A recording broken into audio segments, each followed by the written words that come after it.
discuss issues affecting our people, Mr. Speaker. But, Mr. Speaker, we must also have a discussion on national issues, issues of national importance, Mr. Speaker, like the Sagana Declaration, Mr. Speaker. That was a very important day for this country, Mr. Speaker, where the head of state and the President of the Republic of Kenya, Mr. Speaker, guided the nation on the way forward, Mr. Speaker. And that is the responsibility of the head of state, Mr. Speaker, to tell Kenyans which direction that this country will go. Again, you go to the... Now. You see...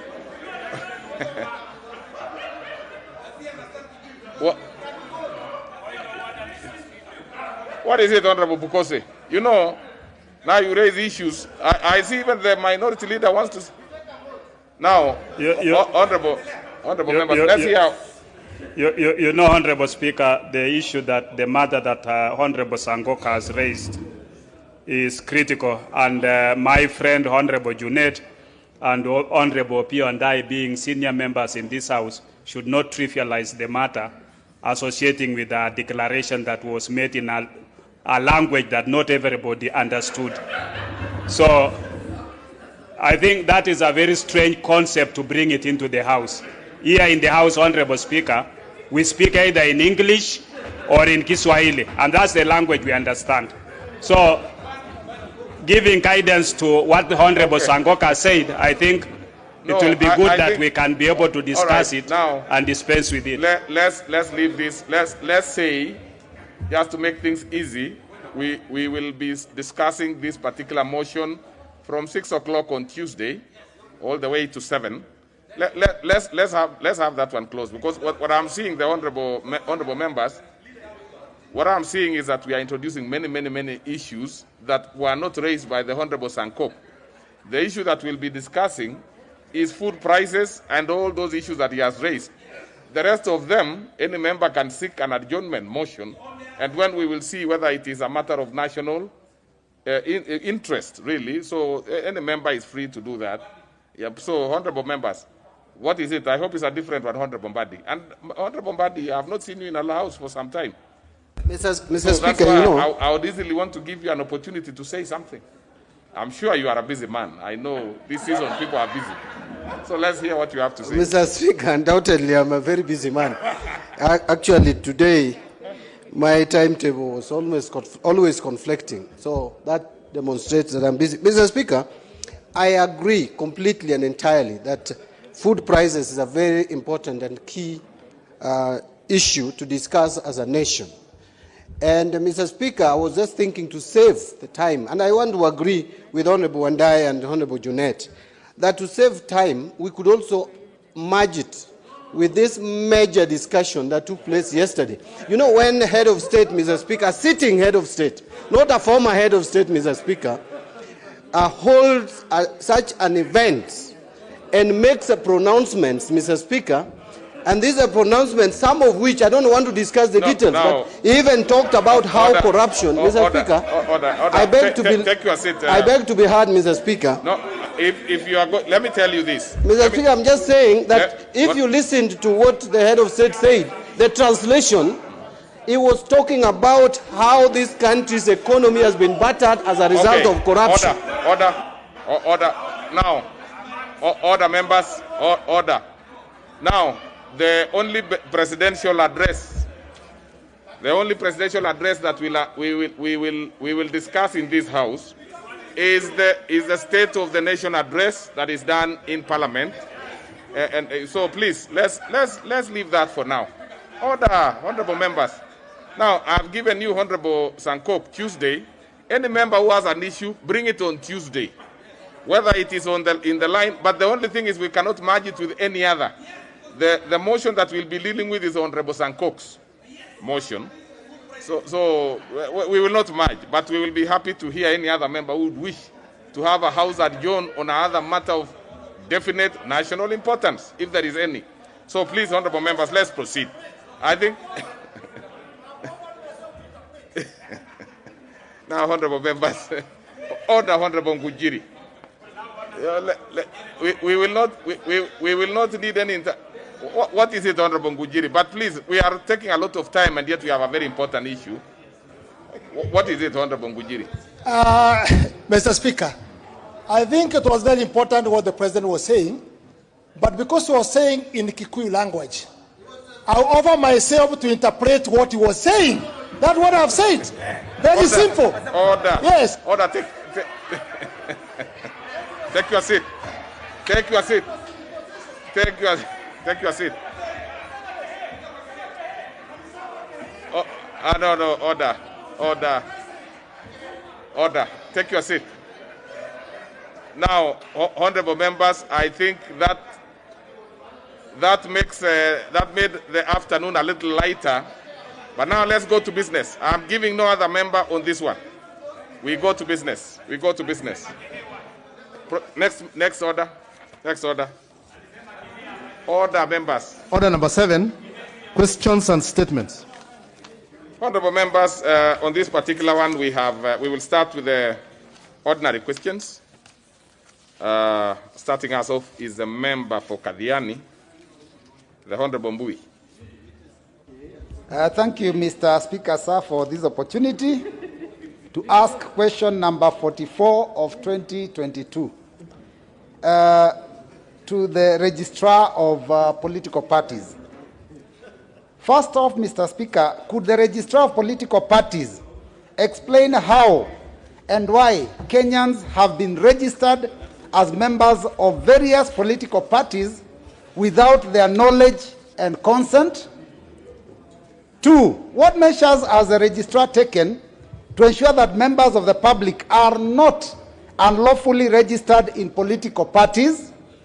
And 3, what steps has the office of the registrar taken to update its management information systems to ensure better coordination, control, analysis, and decision-making regarding information for political parties, considering we are just going into the nomination process? Thank you, Mr. Speaker. Very well. That one will be replied to before the Departmental Committee on Justice and Legal Affairs. The member for Meru asks the next question. The Honorable Bishop Kawira Mwangaza. Thank you, Honorable Speaker.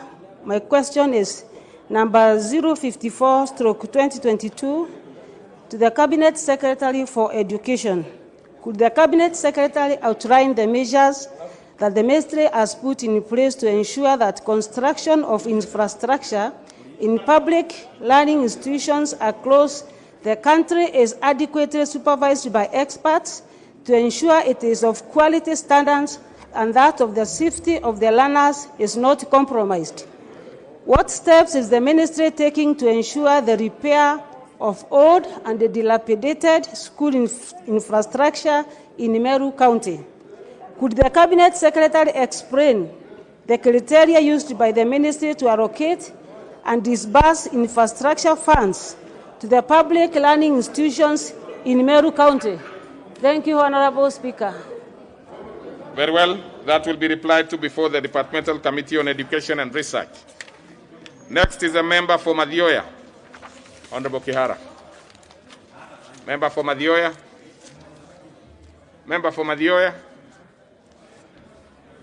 Let's go to member for Nakuru Town East. Ask the next question. Again, seeming absent. Member for Endebess. Thank you, Honorable Speaker. Honorable Speaker, I stand to ask question number 057 of 2022 to the Cabinet Secretary for Public Service, Gender, Senior Citizens Affairs, and Special Programs. 1, could the Cabinet Secretary clarify whether 300 bags of rice, which were part of the relief food dispatch fight letter reference number MDP/SDSP/9/11 volume 1 brackets 37 dated 11th May 2020 addressed to the Deputy County Commissioner Endebess and copy to the area member of parliament for Endebess constituency were delivered and distributed to the intended beneficiaries. 2. Could the Cabinet Secretary provide a list of all beneficiaries of the said relief food? 3. Could the Cabinet Secretary also provide a breakdown of all the relief food that was distributed in Trans Nzoia County in the year 2020, indicating its estimated cost, details of all beneficiaries in the county, indicating their sub-locations, locations, and sub-counties. This was during the epidemic, Honorable Speaker. And this relief food, we want to find out whether it reached the intended purposes. Okay. Thank you, Honorable Speaker. That will be replied to before the Departmental Committee on Administration and National Security. Next is the member for Gilgil.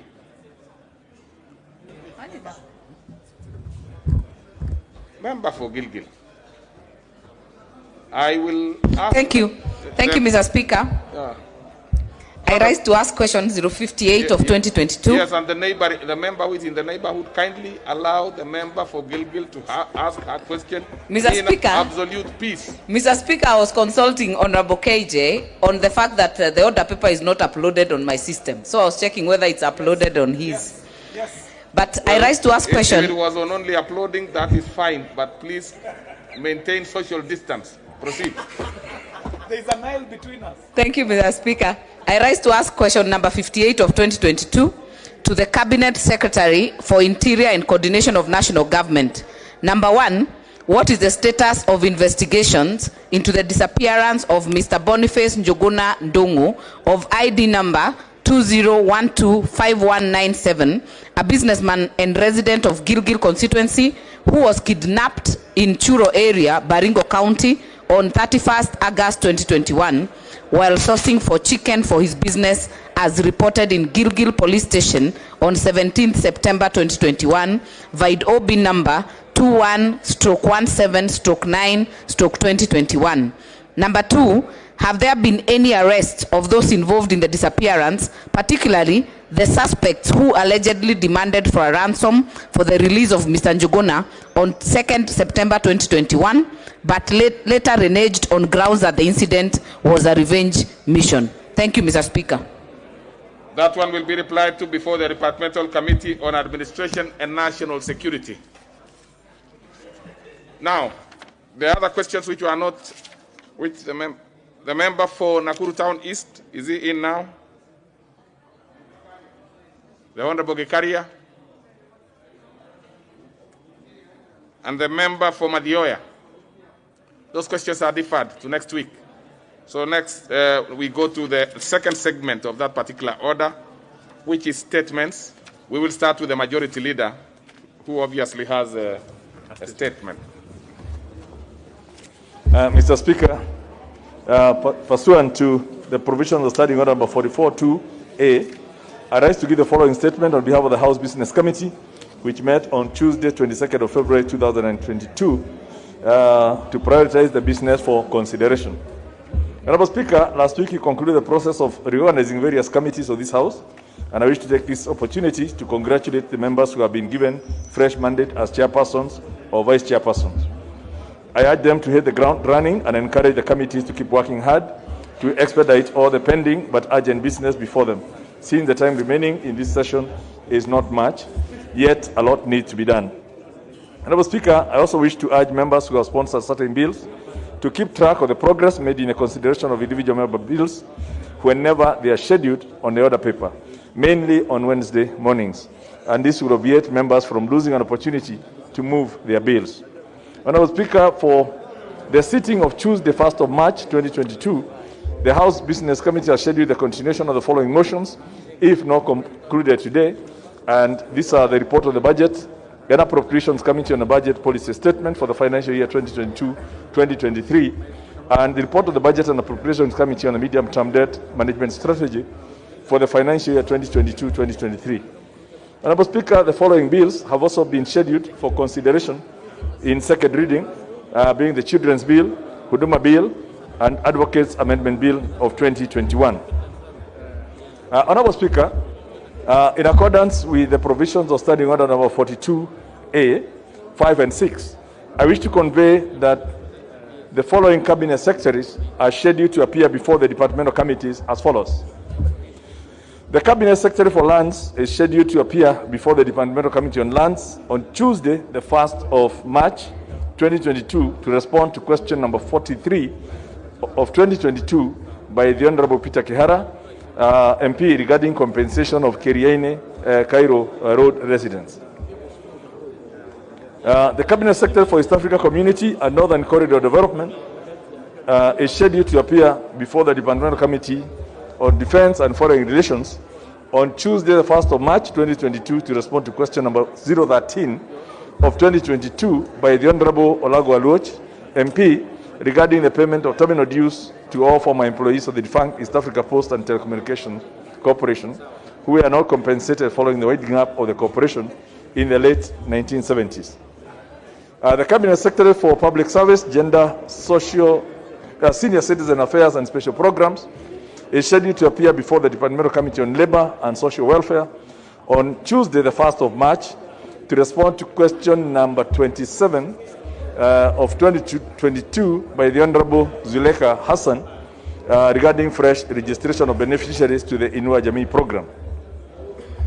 The Cabinet Secretary for Interior and Coordination of National Government is scheduled to appear before the Departmental Committee on Administration and National Security on, again, Tuesday, 1st of March, to respond to the following two questions.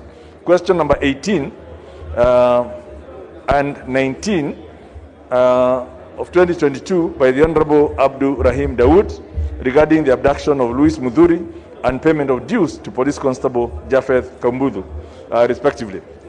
And two, question number 30 of 2022 by the Honorable Bernard Okoth regarding the abduction and killing of Ms. Cynthia Makoha.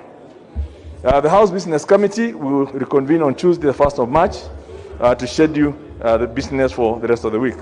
Honorable Speaker, I now wish to lay this statement on the table of the House. Thank you.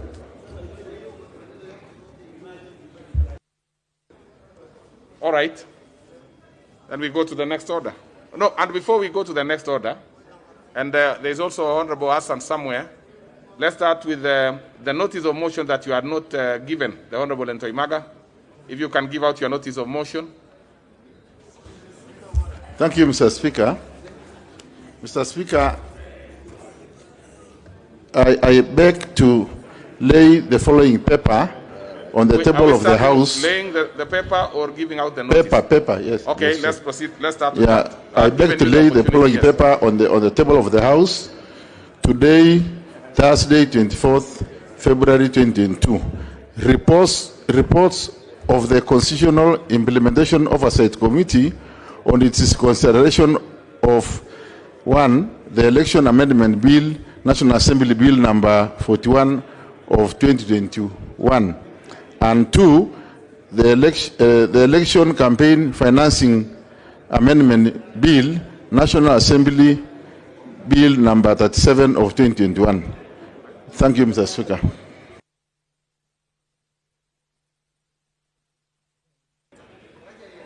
Honorable Lentoimaga, do you have a notice? There's no notice, it's only laying of the paper. Now, please, Honorable Zulekha, just go and take your seat. What is your point of order? Because I intend to give the Honorable Zulekha to request for her statement, which is actually an urgent one. What is it, the Honorable Russell? Thank you very much, Honorable Speaker. Honorable Speaker, 2 weeks ago, I sought for a statement regarding one of my constituents, Mr. Robert Sereka, who was picked up by National Police Service. 2 weeks is a very long time, and the leader of majority is here in this House. Mr. Speaker, a missing person to a family is a harrowing experience. I think those of us who are people's representatives sitting in this House, actually, if you have one missing person from your constituency that the government knows his whereabouts, and we are not being told, the family is not being told, I think it's important that we as legislators... Now, what you are asking the Honorable Russell is that you made a request for a statement which has not been responded to.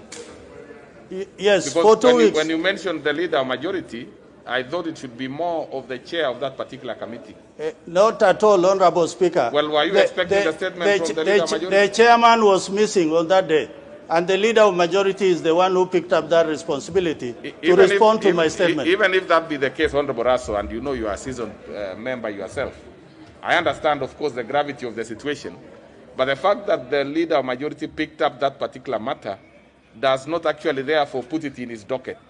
That should be handled by the chair of that particular committee on security and the national security, administration and national security. So maybe take your seat, because I know Honorable Yusuf Hassan also has an issue. Then we can see how we can be able to resolve the matter. The Honorable Hassan, member for Kamukunji.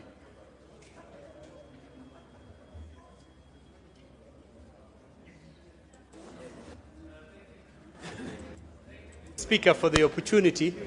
I want to raise this issue, which is similar to what Mheshimiwa Raso has asked.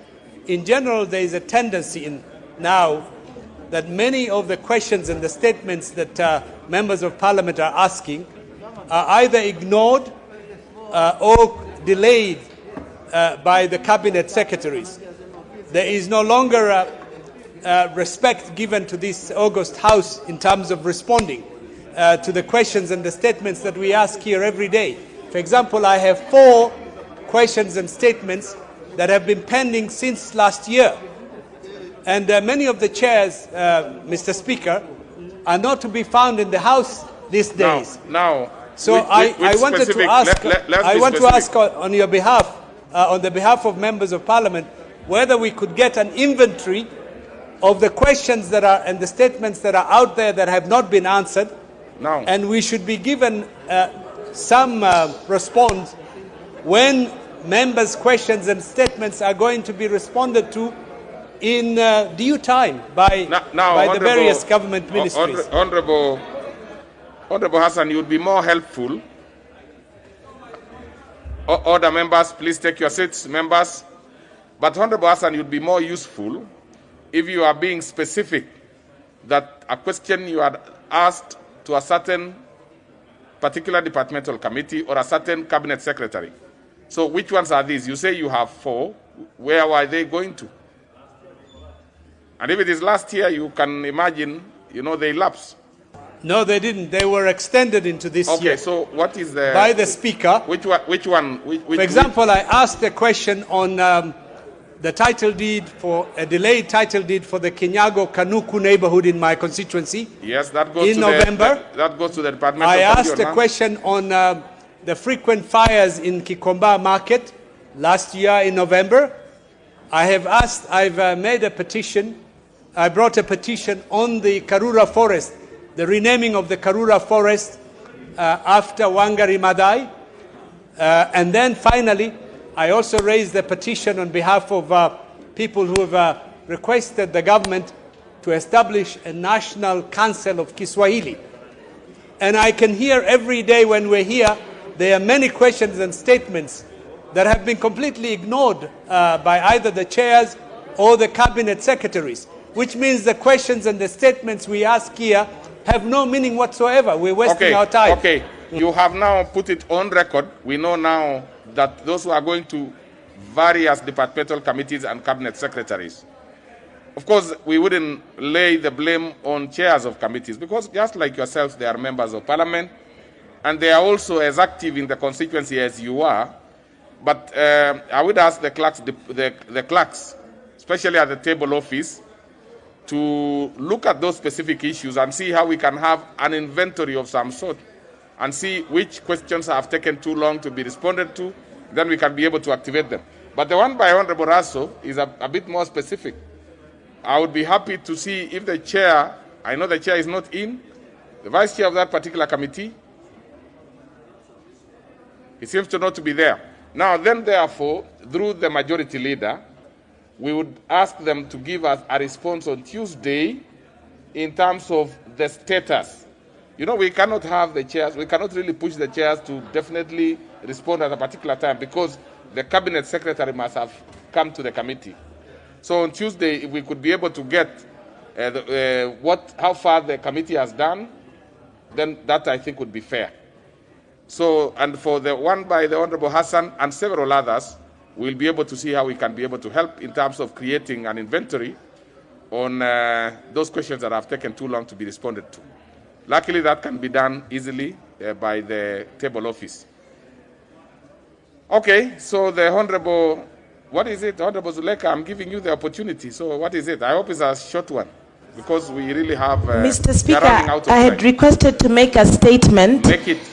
Okay, thank you. Honorable Speaker, pursuant to the provisions of Standing Order 44-2C, I seek to request for a state multi-pronged invasion of Ukraine. The unwarranted military assault, which is being regarded as a war of aggression, involves the unrestricted use of missiles and explosive in targeted regions with Ukraine, and a humanitarian crisis is already unfolding. Honorable Speaker, the month-long state of emergency in Ukraine has been complicated further by the recent declaration of martial law on account of the invasion, resulting in mass exodus of people from Kyiv and other cities in the country. Unfortunately, Honorable Speaker, a number of Kenyans have been caught up in this invasion, and it includes students Wachu Mustafa, Hamish Walid, Ahmed Tawakal, Yusuf Muhammad, Mude Suleiman, and many, many others from Ternopil National Medical University and other institutions and workplaces. These Kenyans are already facing movement challenges occasioned by closure of airports and face the real possibility of inaccessibility to food supplies and communication platforms via imminent internet restrictions in the coming hours and days. Order. There is a member in, I don't know who that member is. Honorable Ambur, do what is supposed to be done. You know the particular issue that you have violated. Proceed, Honorable Zuleka. It is on account of these concerns, Honorable Speaker, that I wish to seek an urgent statement from the chairperson of the Departmental Committee on Defense and Foreign Relations on the following. 1. Is the national government considering urgent repatriation of Kenyans caught up in the Russian invasion of Ukraine back to Kenya? And if so, within what timelines shall the same be undertaken?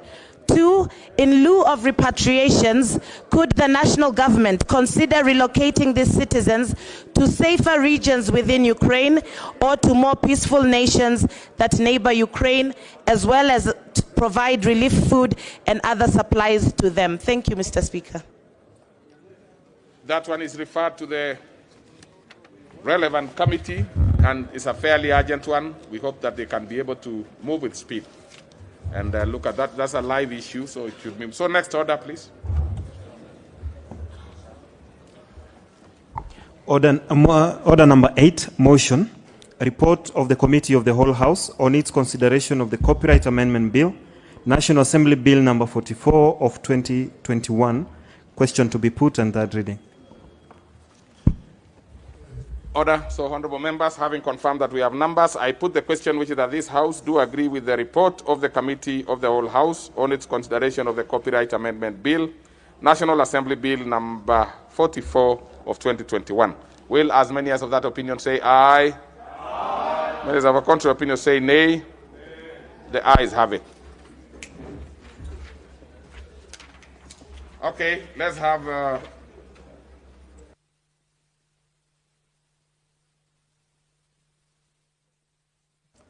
Let's have the mover to move third reading.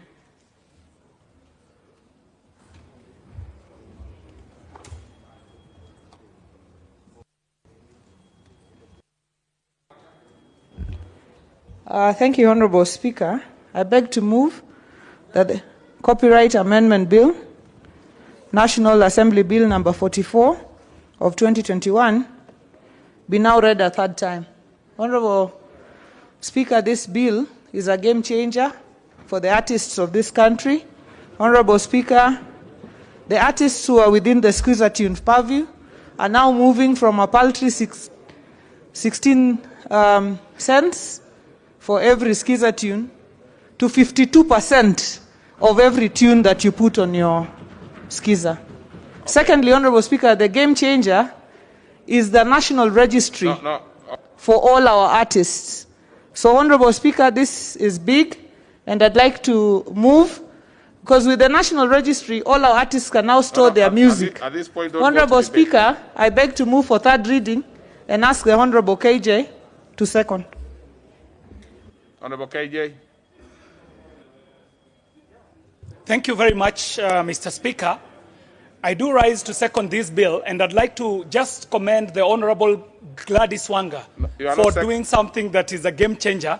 And I would like to just go on record, Mr. Speaker, to say that the three things that this bill has done: one, by improving the royalties that artists get from the skiza tunes; secondly, by preserving our Section 35; and most importantly, introducing a copyright registry, is actually going to be one of the biggest achievements of the 12th Parliament. Okay. Mr. Speaker, I do second.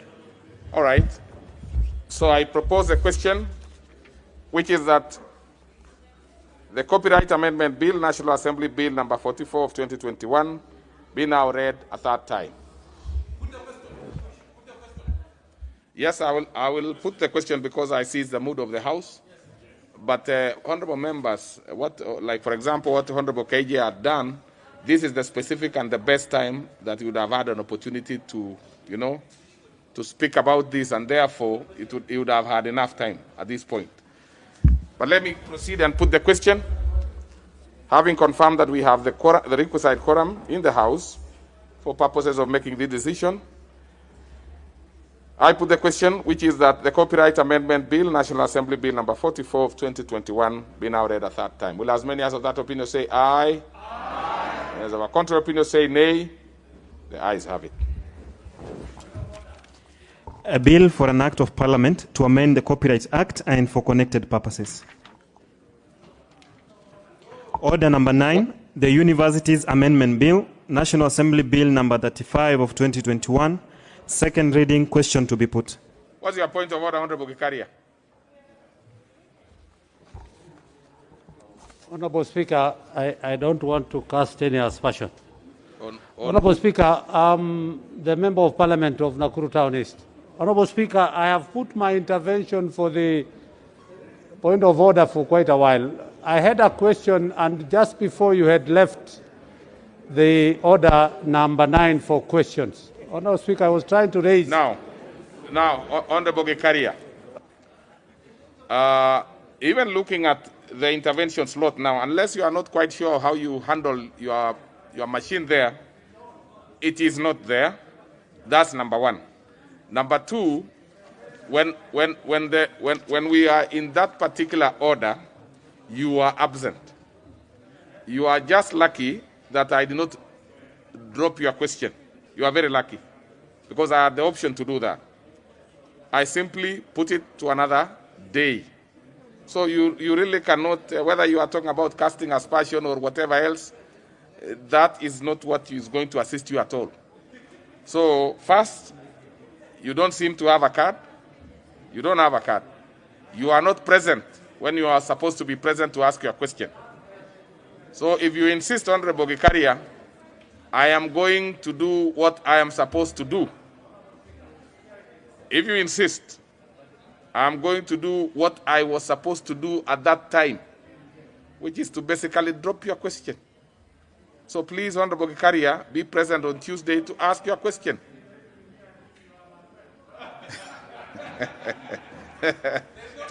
Take your seat, Honorable Gikaria. So your question will your question will not be dropped, but please be there to ask it on Tuesday. Right? So let's proceed. And so I'm going to do. Order, members, take your seats. Order, take your seat, Honorable Gikaria. Order. So again, honorable members, we have the numbers to make this decision. So I put the question, which is that the Universities Amendment Bill, National Assembly Bill number 35 of 2021, be now read a second time. Will as many as of that opinion say aye? Aye. Many as of a contrary opinion say nay? The ayes have it. A bill for an act of parliament to amend the Universities Act 2012 and for connected purposes. Well, then we go to the next order. Order number 10, Committee of the Whole House.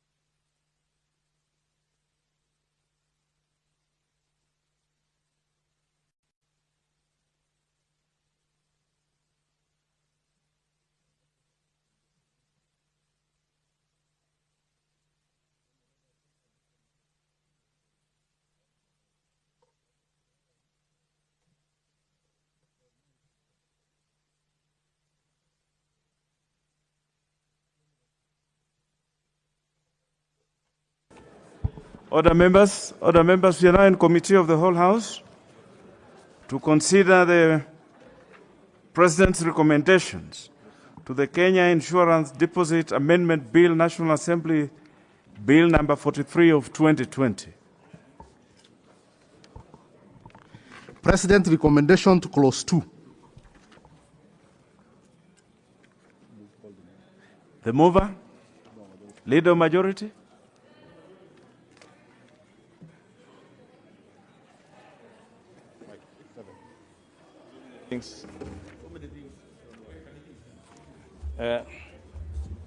Honorable Speaker, Honorable Chair, I beg to move that clause 2 of the bill be amended as per the order paper,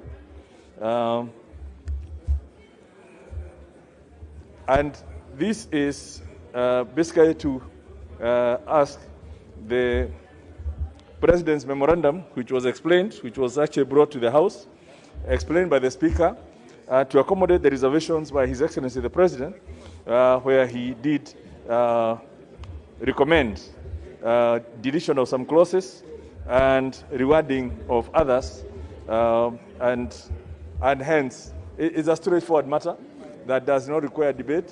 I believe I just want to ask members, we support the recommendation by His Excellency the President so that the bill can become law once this is approved. I beg to move. I propose the question that clause 2 be amended as recommended by His Excellency the President. I now put the question that clause 2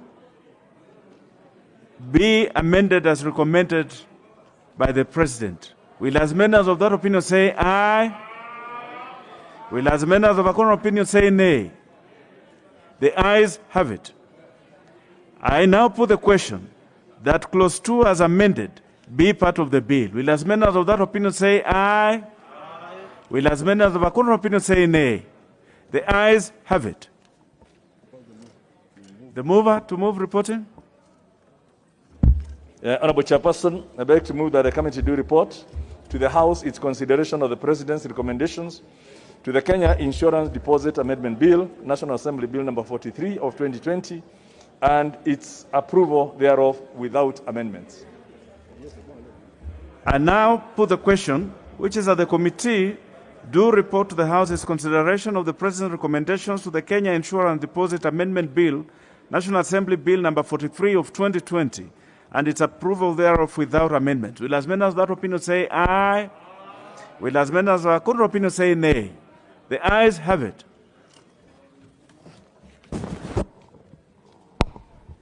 Honorable members, Honorable Speaker,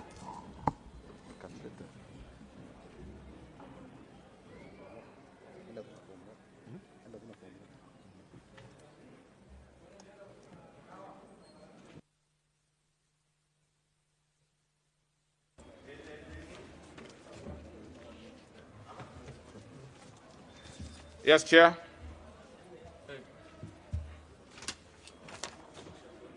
Please. Honorable Speaker, I beg to report that the Committee of the Whole House has considered the President's recommendations to the Kenya Insurance Deposit Amendment Bill, National Assembly Bill number 43 of 2020 and its approval thereof without amendments. Very well. Let's have the mover of the bill to move agreement with the report. Honourable Speaker, I beg to move that the House do agree with the committee in the said report, and I also request the Honourable Angweni to second the motion for agreement with the report of the Committee of the Whole House. Honourable Jimmy Nuru Angweni Ondie. Mr. Speaker, sir, I beg to second. Very well. So, other members, I propose a question which is that this House do agree with the committee in the said report. I put the question which is that this House do agree with the committee in the said report. Will as many as of that opinion say aye? Aye. Many as of a contrary opinion say nay? The ayes have it. Next order. Order number 11, motion, report on the budget policy statement for the financial year 2022-2023. Honorable members, please take your seats because I want to give some guidance which will take a few minutes. Order, order members, order, order. Honorable members, I wish to guide the House that I have received notices of proposed amendments from various members as published in today's order paper. The proposed amendments are by the member for Kikuyu, the Honorable Kimani Ichung'wah, the nominated member, the Honorable Sosion Wilson, the member for Kilifi North, Honorable Owen Baya, and the member for Garissa Township, the Honorable Aden Duale. Honorable members, as you have noticed, the proposed amendments are published in the order paper, are preceded by a disclaimer to the effect that they are subject to the Speaker's decision on application of Article 114 of the Constitution.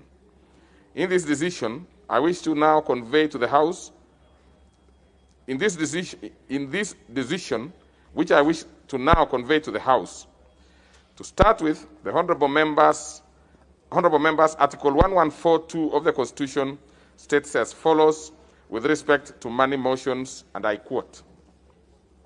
That's Article 114.2. If in the opinion of the Speaker of the National Assembly, a motion makes a provision for a matter listed in definition of a money bill, the Assembly may proceed only in accordance with the recommendation of the relevant committee of the Assembly after taking into account the views of the Cabinet Secretary responsible for finance. 3. In this Constitution, a money bill means a bill other than bill specified in Article 218 that contains provisions dealing with A. Taxes, B. Imposition of charges on public fund or variation or repeal of those charges, C. Appropriation, receipt, custody, investment, or issue of public money, D. The raising of or guaranteeing of any loan or its repayment, or E. Matters incidental to any of those matters. On the other hand, the honorable members processing the annual budget policy statement, BPS, is provided for under Section 25 of the Public Finance Management Act 2012. The BPS sets out broad strategic priorities and policy goals that will guide the national government and the county governments in preparing their budgets, both for the following financial year and over the medium term, and includes inter alia, A, the assessment. Honorable members, you can take your seats because this will be a little long. Take your seats and quickly, please. Thank you.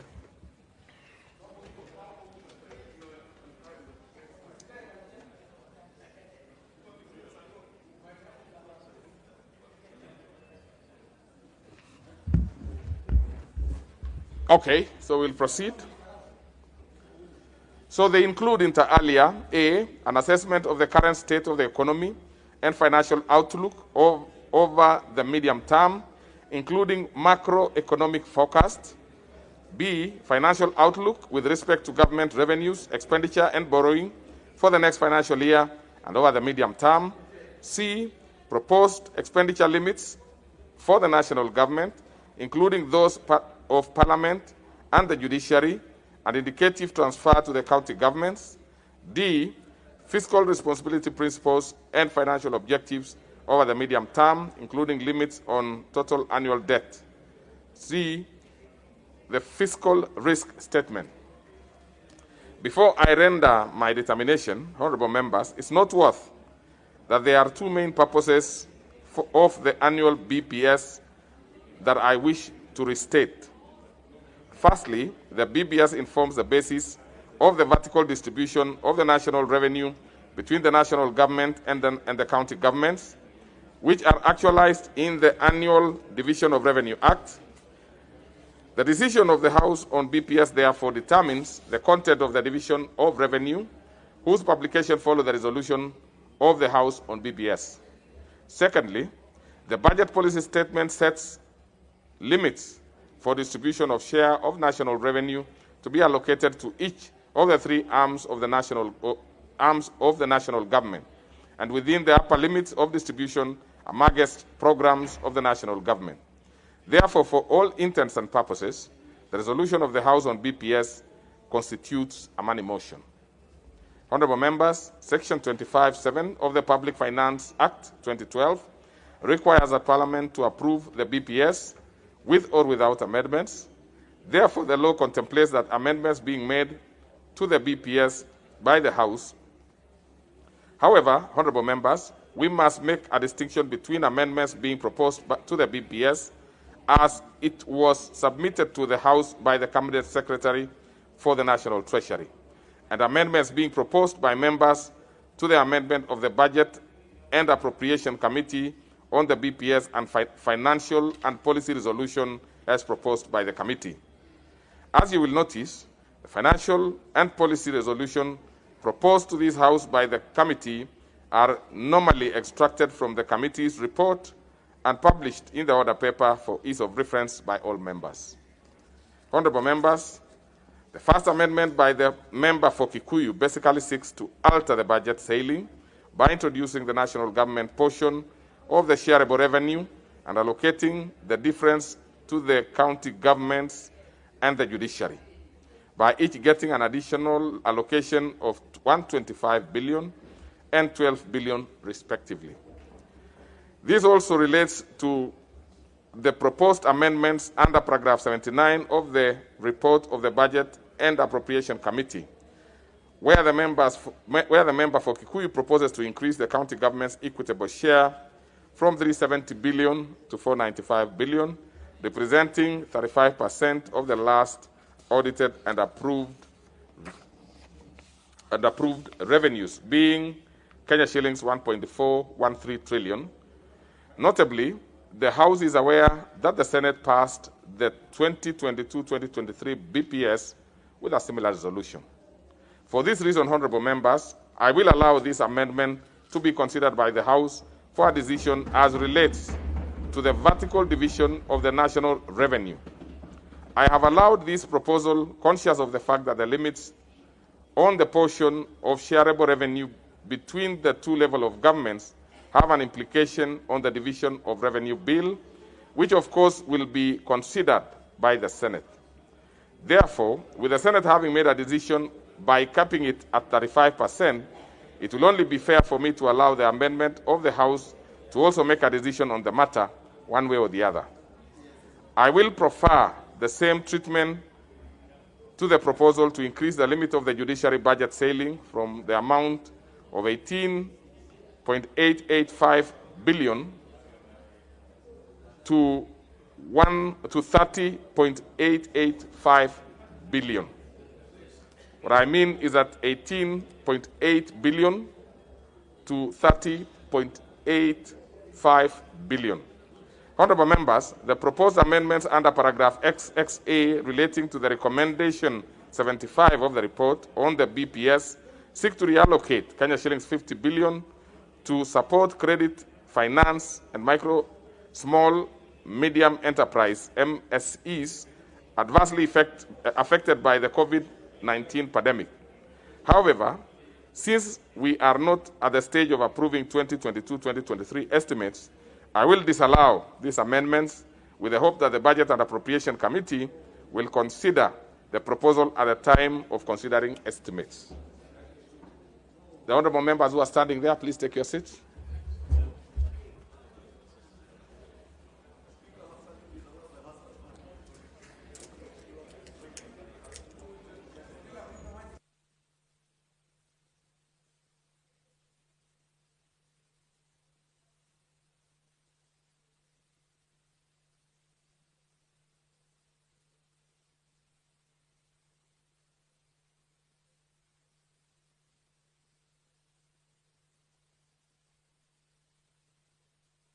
Take your seats, members, quickly.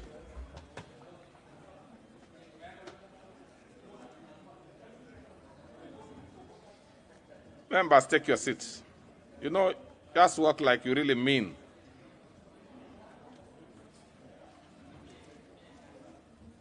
Now, who is this member? Please take your seat.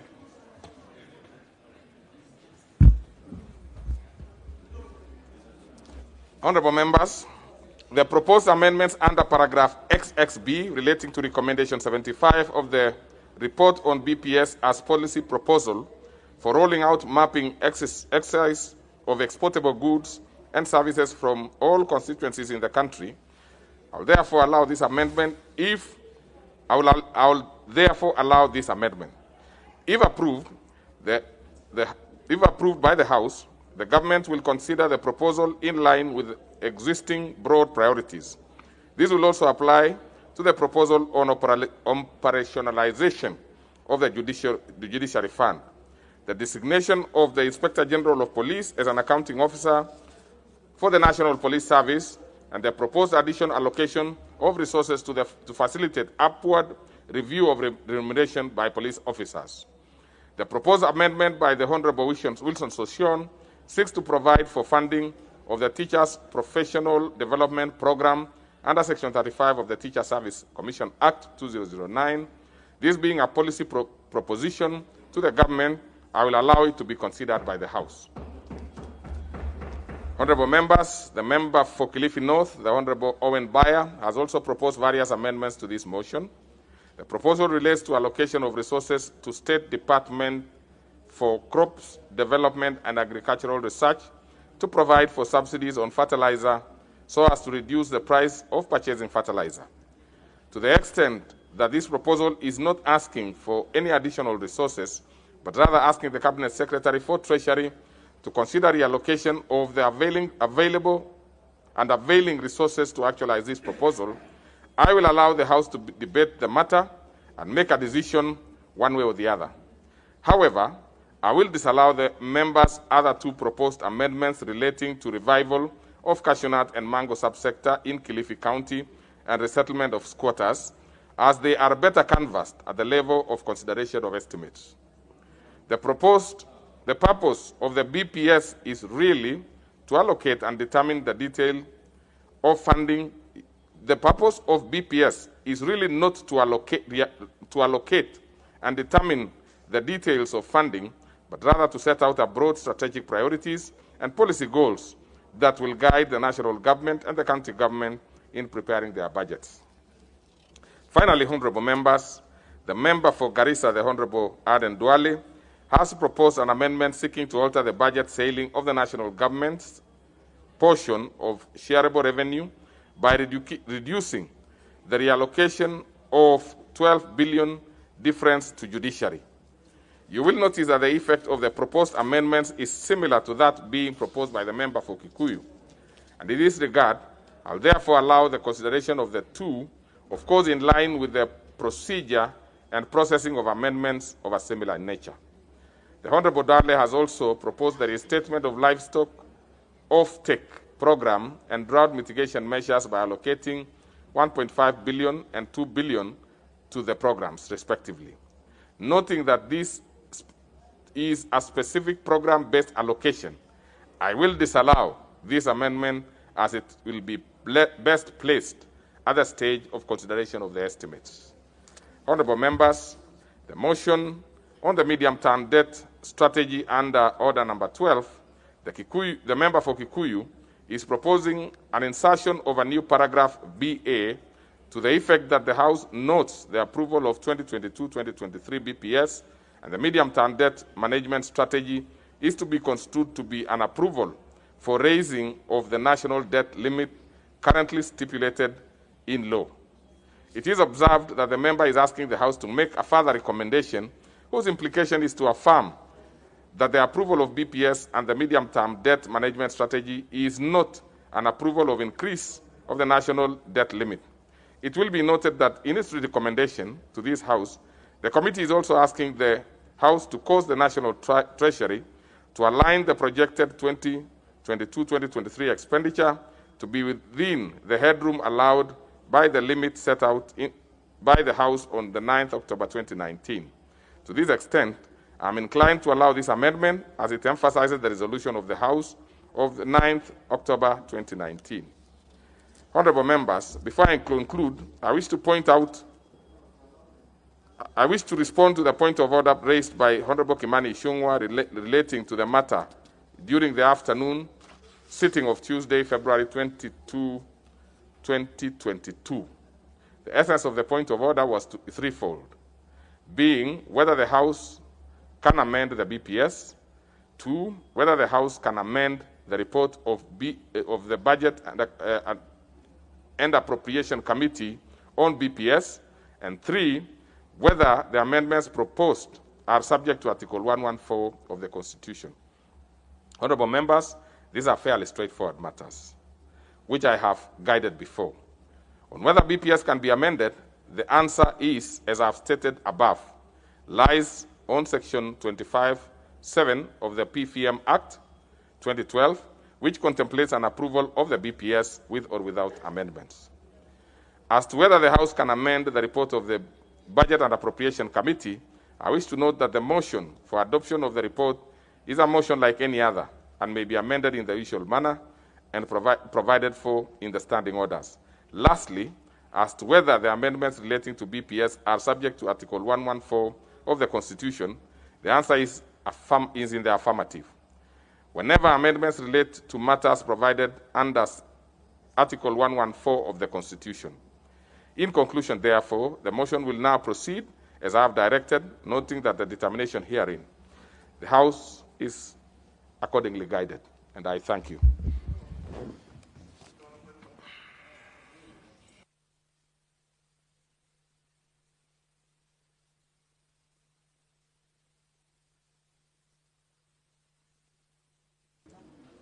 Okay, then we can now proceed. First of all, can we amend? Yes, what is it, Honorable Ichung'wah?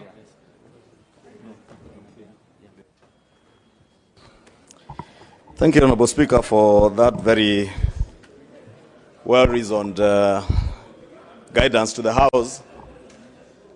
And Honorable Speaker, it is good that you have allowed a number of the amendments, but I wanted to register my reservation, Honorable Speaker, even without questioning your wisdom and your judgment, in declining some of the amendments, like the one that seeks to establish the Hustlers Fund, which was going to help many business people in this country to be able to access funds. And I'm well guided, Honorable Speaker, that we can canvass this as the estimates are tabled, Honorable Speaker. And you have also guided on the issue of amendments to the BPS.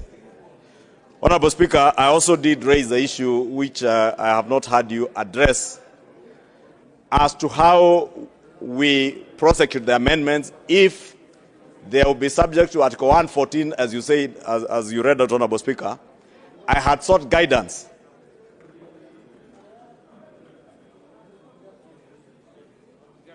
Yes, I had sought guidance, Honorable Speaker, that if there is any proposal that is subject to either Article 114 or Standing Order 114, the Speaker to give guidance as to whether we need, as members of Parliament, to appear before the Budget and Appropriations Committee to be able to canvass all those amendments, Honorable Speaker. And following your guidance now that there are some that we may need, like that one that sought to establish a fund for MSMEs, if we were to prosecute the same even during the annual estimates, Honorable Speaker, you realize they could also befall the same guillotine, Honorable Speaker, if they will be subject to Article 114, and of course they will be because they will be seeking to reallocate funds. I think the leader of majority and the panel are interrupting you. Let me give you time. The leader of the minority in the majority. Thank you, Honorable Speaker. The Honorable Aden Duale, the leader of majority in the majority party, was asking which leader. So I'm telling him I referred to the leader of the minority within the majority party. That is Honorable Kimunya, who leads the minority within the majority party. Honorable Speaker, I was saying, Honorable Speaker, without your guidance, or without the Speaker's informed guidance, Honorable Speaker, as to whether, Honorable Speaker, if a proposal is to be brought even in the annual estimates, without a directive from the Chair, Honorable Speaker, that the Budget Committee cannot just table their report on the annual estimates without considering and interacting with members who will have made proposals to amend any of the proposals that come with the annual estimates, Honorable Speaker. And that's why I had sought within BPS and by extension even on annual estimates. So that, Honorable Speaker, we are orderly in how we transact business, so that the report is not tabled, and at the time we get to considering the appropriations bill and we go to the Committee of Supply, proposals that have been made for amendments are killed at the altar of Article 114 and Standing Order 114, Honorable Speaker. And I had sought that the Speaker also to pronounce himself on that question, that if a member proposes an amendment that has the money bill effect in line with Article 114 and Standing Order number 114, then the Budget and Appropriations Committee, being the relevant committee that deals with money matters, Honorable Speaker, in consultation with the Cabinet Secretary of the National Treasury, in line with the provisions of that standing order, will, as a matter of direction from the Chair, Honorable Speaker, is directed to make sure that any proposal that has been forwarded is considered, even by inviting that particular member who may propose amendments now as you guide in the annual estimates, so that if and when Bayer proposes the reallocations he wanted for settling landless people in the coast, and he's proposing to move that money from one vote to another, Honorable Speaker, then we obligate the Budget and Appropriations Committee that they must sit with the Honorable Owen Bayer, get comments from the National Treasury, so that his recommendations or his proposals for amendment are not killed at the altar of Standing Order number 114. Honorable Speaker, it's just that I noticed in your long communication that particular aspect has not been addressed, and I would beg, Honorable Speaker, that you do relay that to the substantive Speaker, or if you can offer guidance, Honorable Speaker, so that in future, Honorable Speaker, and I have said I am okay for the time being, because the Hustlers Fund, we will pursue it to its logical conclusion, Honorable Speaker. And I must thank you, Honorable Speaker, for allowing us to debate on the merits and demerits of increasing money to our county governments. And I'm sure those who want to be governors in this House will be there to support, and those who are supporting BBI, Honorable Speaker, will also be there to support, and also support more money going to our judiciary, Honorable Speaker, and establishment of the Judiciary Fund, Honorable Speaker. And I thank you, Honorable Speaker, for the guidance, and I beg that you do offer guidance on the other issue. Well, now that you are comfortable in the meantime, generally, I think some of these things, and you know we are at the tail end, of this particular parliament, we could also approach it, and you could approach it through the amendments to specific standing orders that will govern the next session of parliament. I mean, the next parliament that is coming after this one. So those kind of, and I can tell you that currently the Committee on Procedure and House Rules is meeting frequently to try and tidy up our standing orders to make it a bit more usable in the coming parliament. But I see also the Chair Budget wants to say something. And what is it, Honorable Chair? Honorable Speaker, we can't hear you. We can't what you are saying. Now, I don't know if it is better there. So, honorable members, what I've just said, honorable members, is that since the Honorable Ishungwa seems to be fairly comfortable and happy, we can now leave the rest to the tidying up of our standing orders for future purposes, which is currently live in the Committee of Procedure and House Rules. If you want to propose any modification of the standing orders, feel free to do that now. That will help the future parliaments. But as it is now, we will proceed in the manner that I've communicated. Everything else, Honorable, we now will proceed to the main matter. What is it, Honorable Bayer? I hope it's not the same thing. Please. Just to say a few things. I want to thank you, really, that one of my items has gone through, and that is coming to the floor of the House. But I also want to note that two of the very important items that I proposed have fallen off the wayside.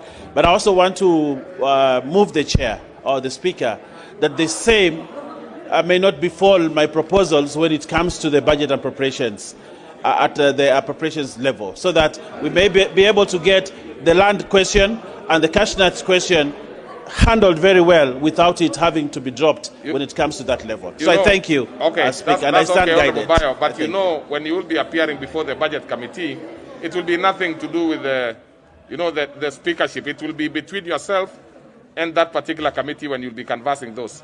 Once it comes to the House, we will be happy to transact it as brought to the House.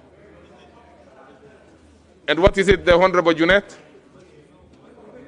You know, Honorable Junet, just like your colleague farther from you, you have not been very visible in the House, but I'm happy that when you came, you are hitting the ground running. Proceed, Honorable Junet. Mr. Speaker, not that I am trying to oppose or to comment negatively on your communication, but Mr. Speaker, for the purpose of record, and with your indulgence, Mr. Speaker, now that the budget policy statement was handled by the Committee of the Budget, Mr. Speaker, I thought all those amendments should have been referred to the committee, Mr. Speaker, so the committee can look at it and bring a report to the House, Mr. Speaker.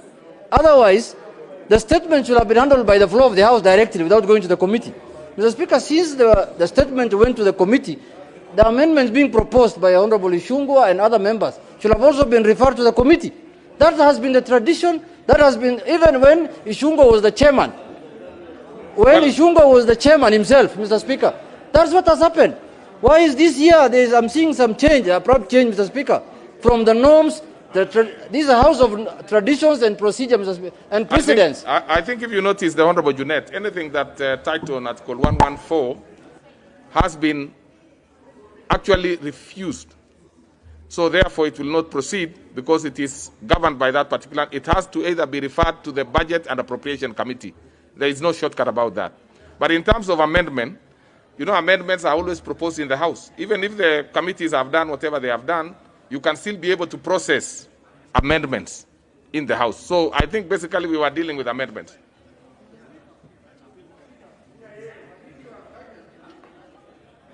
Mr. Speaker, it depends on when the amendments came. Mr. Speaker, if the amendments were coming after the report has been presented to the House, with the leave of the Speaker and the approval of the Speaker, you can move your amendment. But if the amendments were filed 3-4 days ago, Mr. Speaker, when the issue was seized of the committee, Mr. Speaker, I think it is. I think the committee should. I am trying to understand where the issue is. I think it should have been referred, Mr. Speaker. Maybe I'll also give the chair budget. Mr. Speaker. Yeah. Chair budget.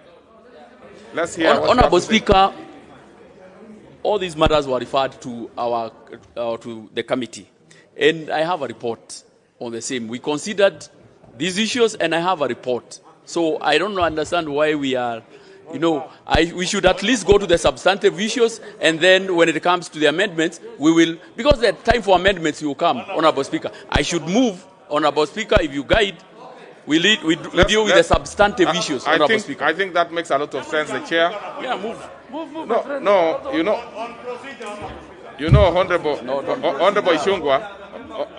Ishungwa, I heard you wanting to inform the Honorable Junet What is the procedure here?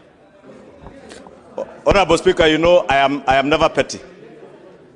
Honorable Speaker, you have heard the chair of the Budget and Appropriations Committee state on record that indeed, as the Honorable Junet is asking, and I am aware because the day I presented my amendments to the table office, I am aware they found themselves their way to the Parliamentary Budget Office and consequently to the Budget and Appropriations Committee.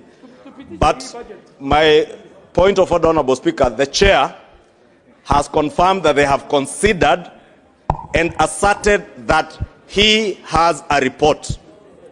Honorable Speaker, I just wanted to know, to get your guidance. This report, is it a report of the chair of the Budget and Appropriations Committee, or is it a report of the House? Because procedurally, any report of a committee to the House must be tabled before the House, so that it becomes part of the business that we transact. Therefore, the chair cannot stand on his feet and say, I have a report, as if you are transacting his household budget. This is a budget of the Republic of Kenya. But what is and it? This is a National Assembly that transacts business on behalf of the people. You cannot purport, stand and purport to have a report which has not... Now, the report is there. The report is there. Clearly, the report is there. So we'll simply proceed, really.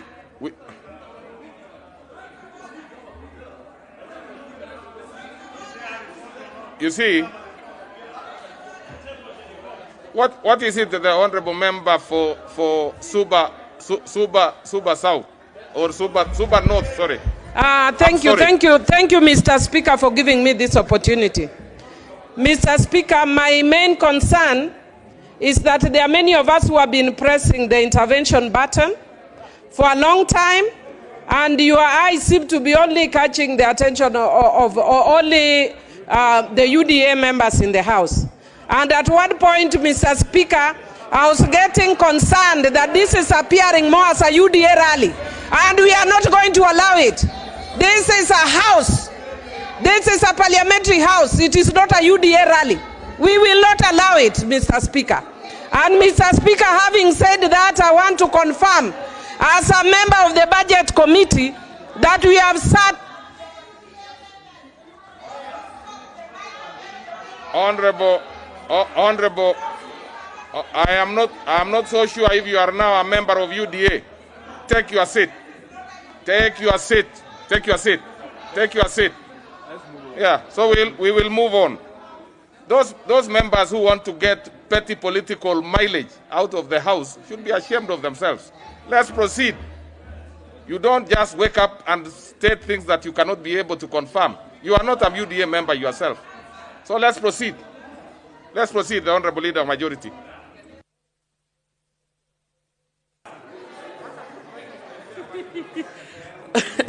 Thank you, Honorable Speaker. I'm the chair budget. Sorry. but for the comfort of my predecessor here, if he is not it doesn't matter.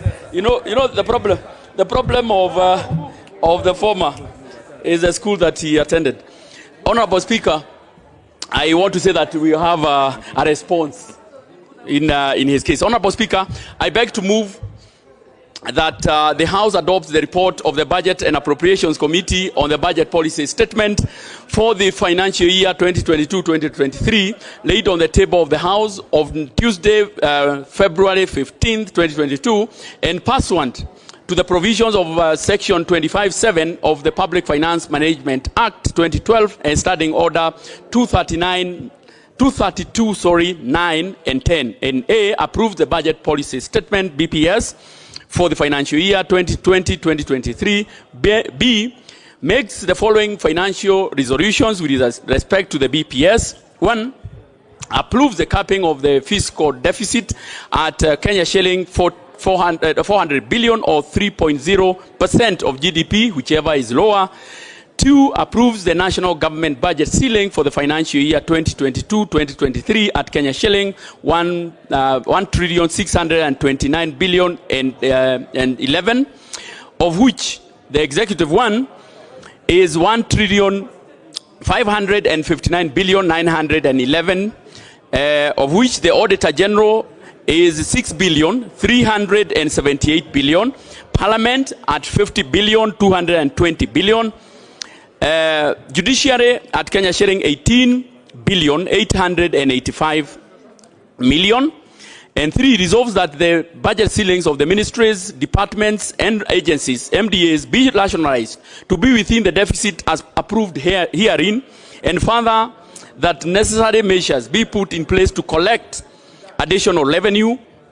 4, approves the county government equitable share at Kenya shilling 370 billion.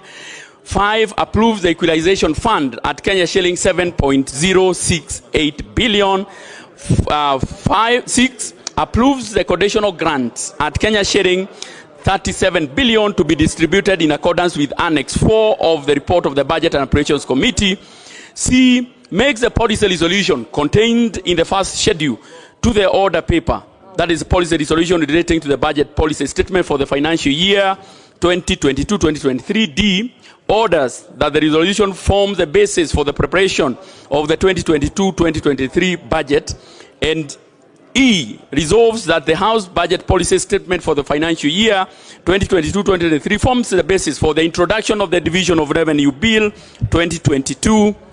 Honorable Speaker, as I move, Honorable Speaker, I want to remind the House that I stood down the motion last week for various consultations, Honorable Speaker, and I'm happy to report that we have been able through the committee to make the various consultations, Honorable Speaker, which of course will be coming on later as I progress. Honorable Speaker, it is my honor, duty and privilege to present to this House the report of the Budget and Appropriations Committee on the 2022 budget policy statement on behalf of members of the committee.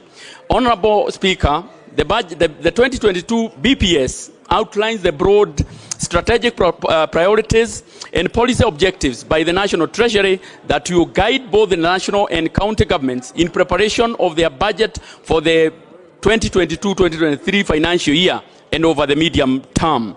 Broadly, the 2022 budget policy statement outlines indicators of recent economic performance, projected macro fiscal outlook over the medium term, proposed priority policies, intervention, and expenditure ceilings for all arms of government, including equitable share to devolved units.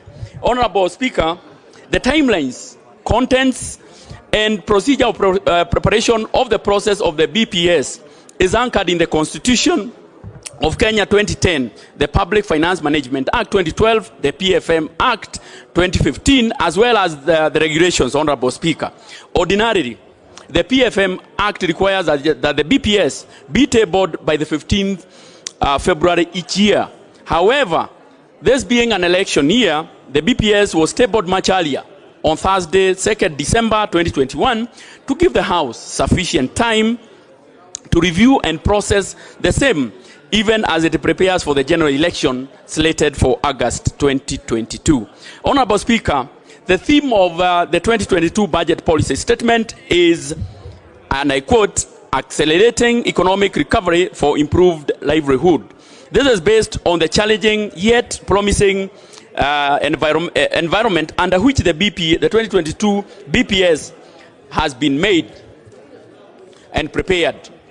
The economy, while progressively recovering from the adverse effects of COVID-19 pandemic, is facing other significant challenges, notably the ongoing drought crisis, as well as heightened election activities. This may have a bearing in private investment decisions. In this regard, the BPS outlines the foundations of the third economic stimulus program.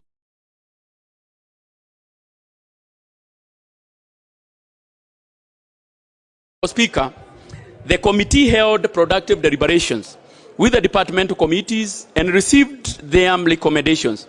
Discussions were also held with the Office of the Auditor General and the Parliamentary Service Commission on their broad policy priorities, as well as budget ceilings, as those fall under the purview of the Budget and Appropriations Committee. Honorable Speaker, additionally, in line with Article 210A of the Constitution on public participation, the committee invited the public to give their views on the 2022 BPS. This was carried out through a virtual platform where memorandums were submitted. Further, the committee held a consultative forum with the National Treasury before the report was finalized. The recommendations arising from all these deliberations, including the public hearings, have been incorporated in this report. Honorable Speaker, while the committee was processing the 2022 budget policy statement, it made a number of observations which are well captured in the report, but allow me to mention but a few. The committee observed that although a raft of measures have been proposed in line with this theme, there are some gaps. Firstly, some interventions in the ESP are not clearly articulated or targeted, which makes it difficult to monitor them. For instance, interventions towards the coffee subsector and the sugar belt do not have critical information on specific KPIs, which is responsible, and the specific locations where these interventions will be undertaken. Secondly, some of the proposed interventions, Honorable Speaker, such as the livestock offtake program, school infrastructure expansion, and Kazi Mutaani, are not completely new interventions, but a critical review of their impact has not been provided.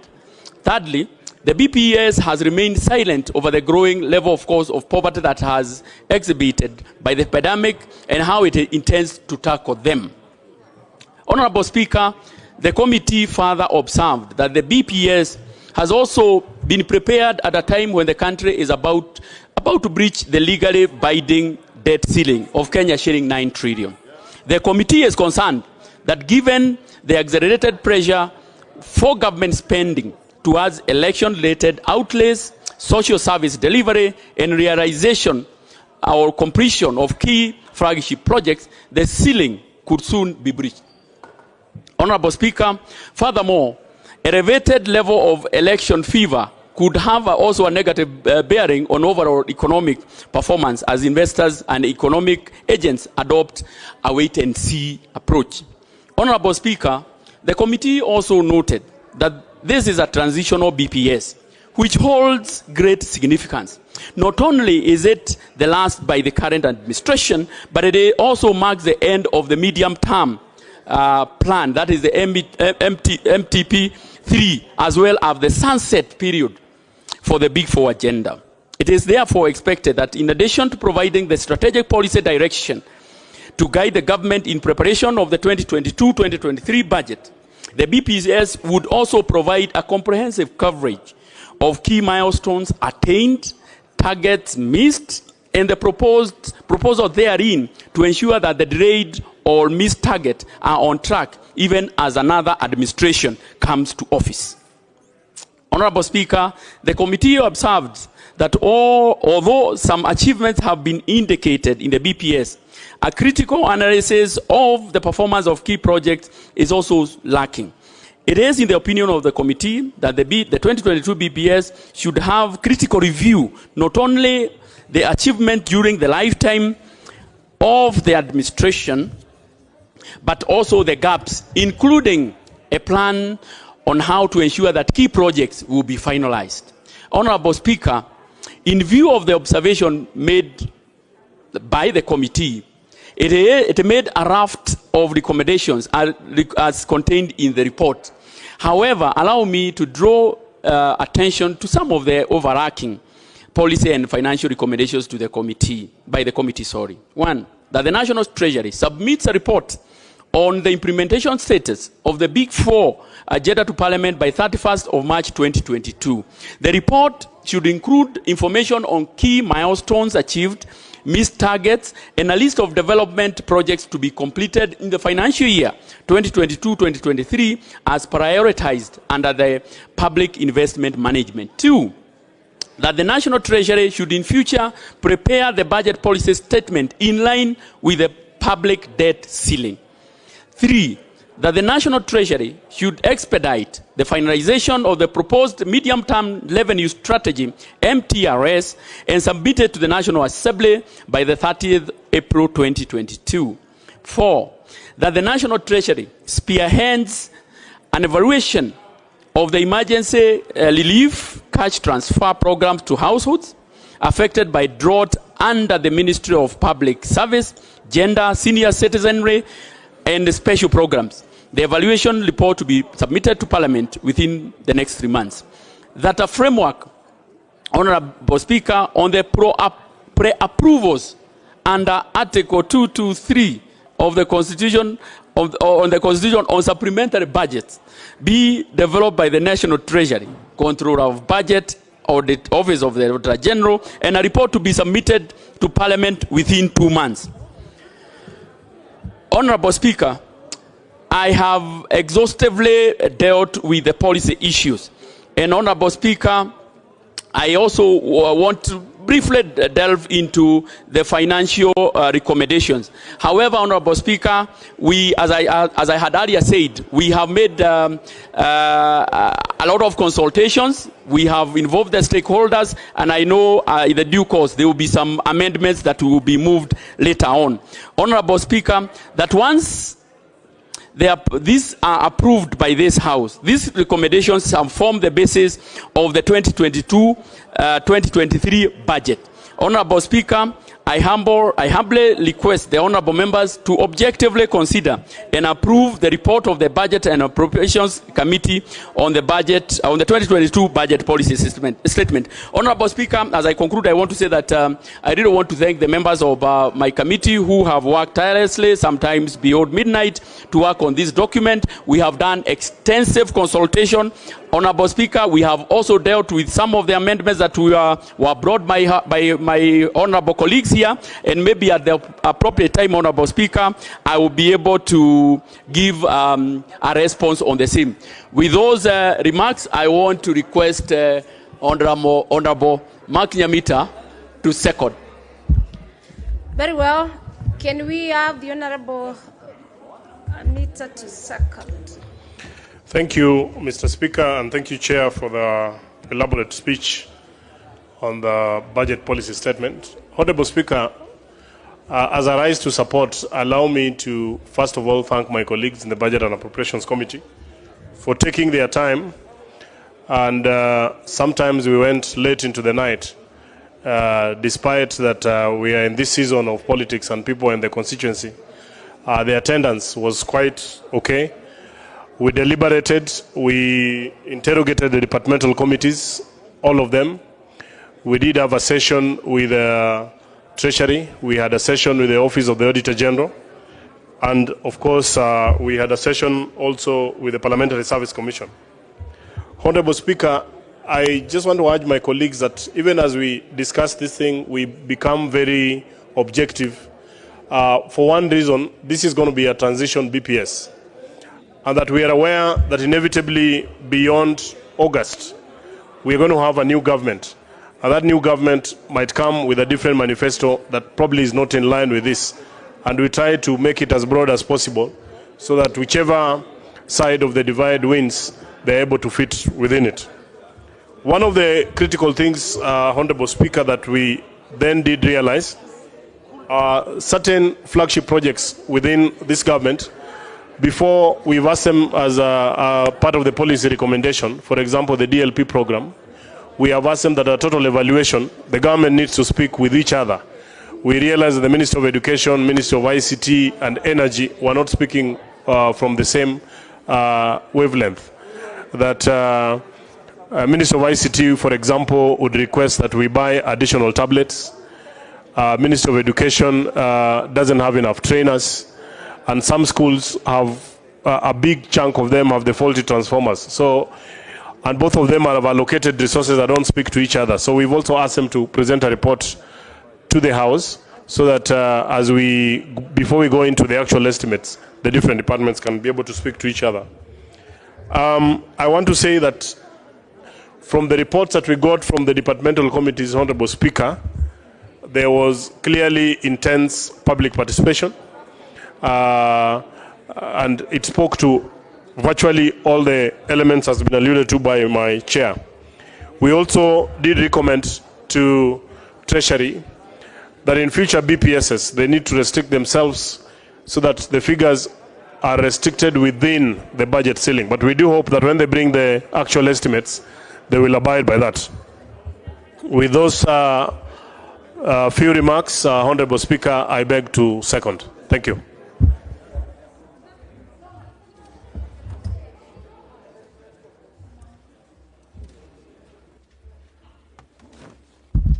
Honourable members, I propose the question, which is that the report on the budget policy statement for the year financial 2022-2023 be as set out in the order paper. And I'm sure, members, you have the order paper.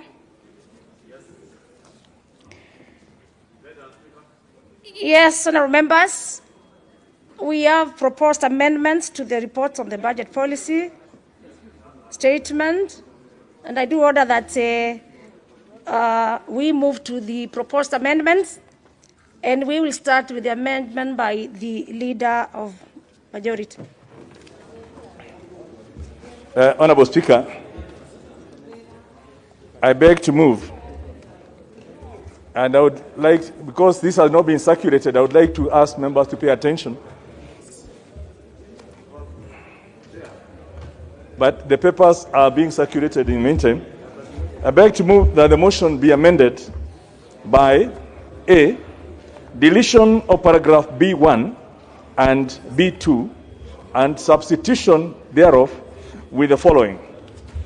1, approves the national government's budget ceiling for the year 2022-2023 at Kenya shillings 2,075,011 billion, of which, number 1, the executive will be 2,005,910 billion, of which Office of the Auditor General is 6,378 billion, Parliament 50,220 billion, the Judiciary 18,885 billion as already moved. And number B, insertion of the following words immediately after paragraph C, subject to the deletion of paragraph 78 appearing on page 25 of the report and substituting thereof with the following new paragraph. The new 78 to read, the committee is concerned that the BPS had proposed an overall deficit of 846 billion, which has a potential to breach the approved debt ceiling of 9 trillion. The committee therefore urges the National Treasury to amend the debt ceiling to enable them implement the budget as proposed, rationalize expenditure, or implement revenue-enhancing measures, and C, that consequential amendments be effected in the report thereof. Honourable Speaker,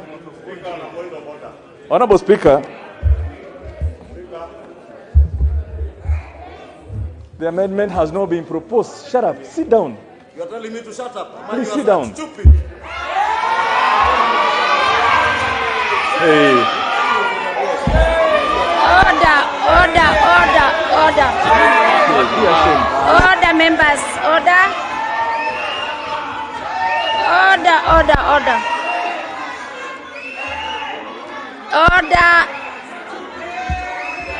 Honourable members, order. Honourable Ichung'wa, honourable member for Kikuyu.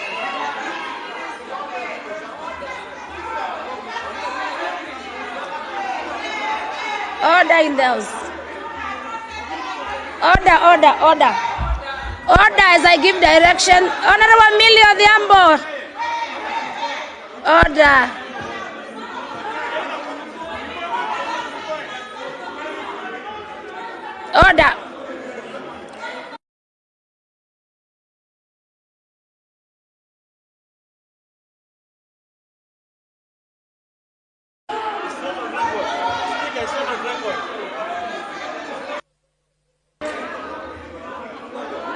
Order.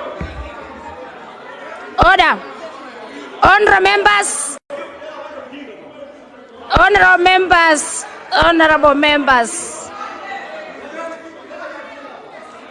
Honorable members, let me give a direction on this.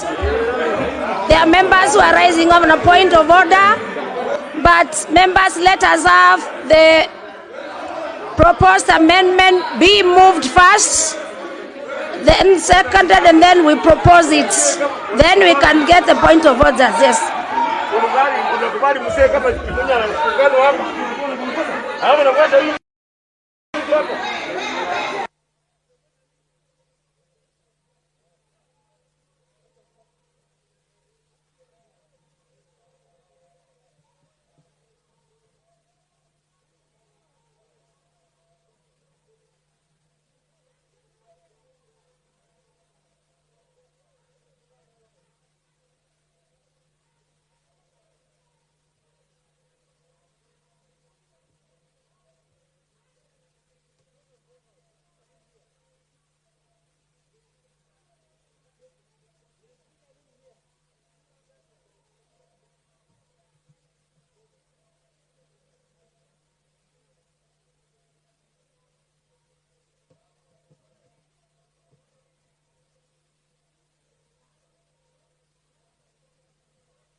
Order, members. Order, members.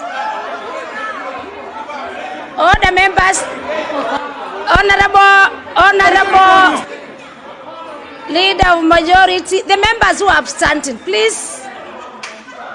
The members who are abstaining. Order. You will raise your point of order. Honorable Kimunya. No, Honorable Ichungwa, you are raising a point of order, but I'm making this ruling that let Honorable Kimunya finish moving his proposed amendment. Then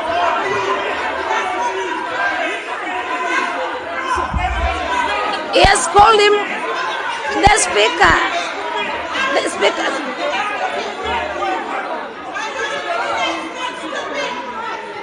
Did I? The speaker never heard that he was being called as. Let me find out whether he's on record. Other the speaker did not hear. Clerk, find out whether. Yes, find out whether he's on record. We cannot assume you are shouting. The speaker will not hear you are shouting.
Order, members, order, members, order, members, order.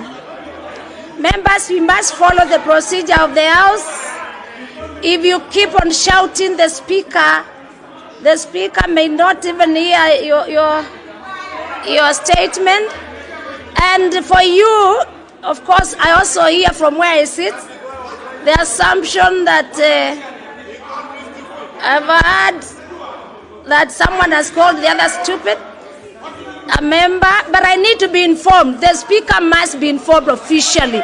Can I have the member for Limuru? Can I have the member for Limuru? If you are going to inform. Let me get the member for Limuru. The member for Limuru. Honorable Speaker, on a point of order, I was seated here when Honorable Kimunya was moving those amendments. Even before he finished, there was interruption from Honorable Ichung'wah. And Honorable Kimunya, order, let me finish. Sit down. Sit down. There is something very serious. He has a gun. He has a gun.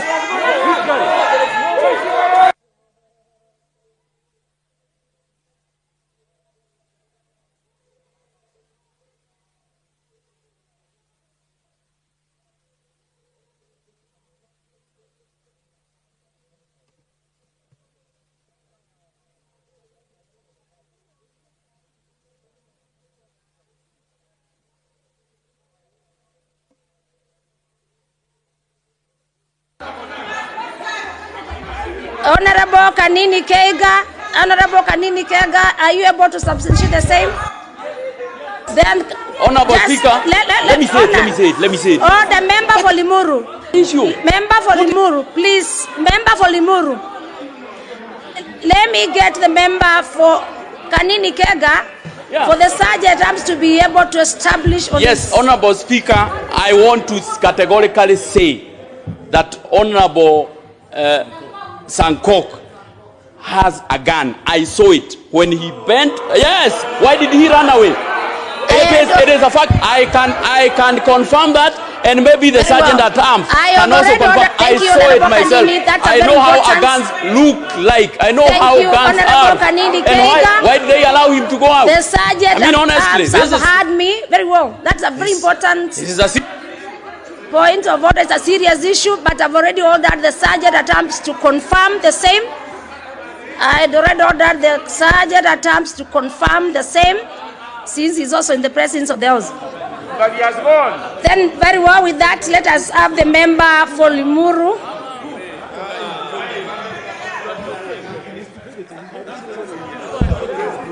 Madam Speaker.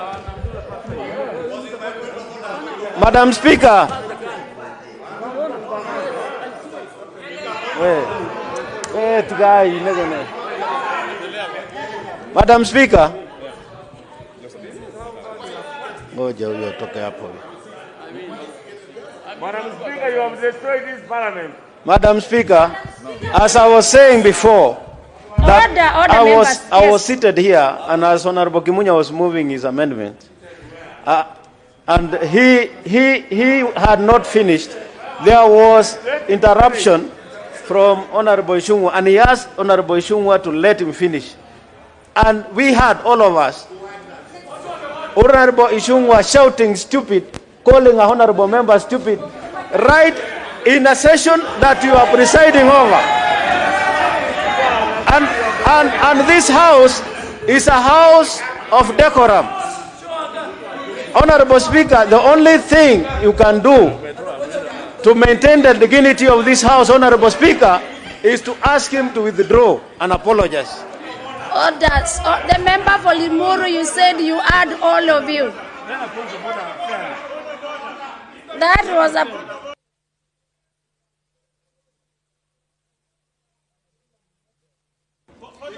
That is the member for Limuru who sat next to the Honorable Kimunya. Then now I want to have... I want to give it to the Honorable Ichung'wah. The Honorable Ichung'wah was... Thank you, Honorable Speaker. Who was on a point... Thank you, Honorable Speaker. If you can ask the Honorable TJ, just relax. Honorable Sankok is back and he should be able... Honorable Ichung'wah, please. Honorable Ichung'wah, please resume your seat as I get the feedback from the sergeant at arms.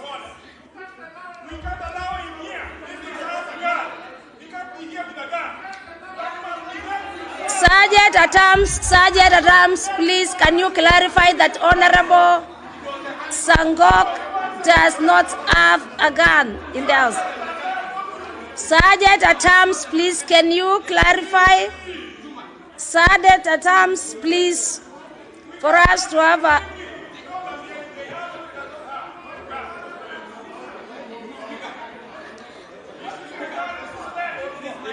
Sergeant at arms, can you make sure that we get the information?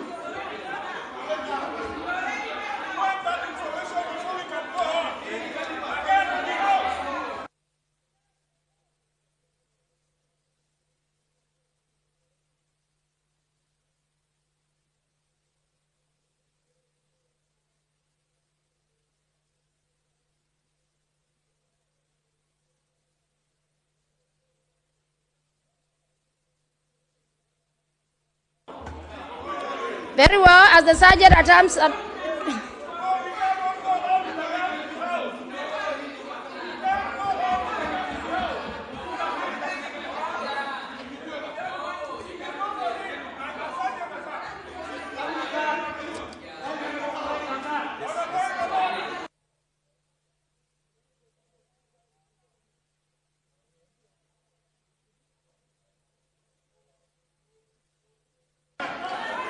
Confirm whether he has a gun for me.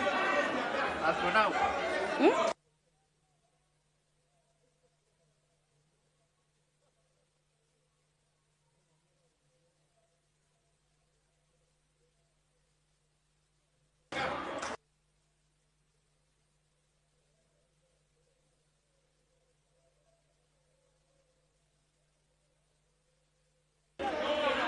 Very well, members. Very well, members have confirmed from the sergeant at arms, officer of sergeant at arms, that they never found the Honorable Sangok having had a gun in the house. Members, you are safe.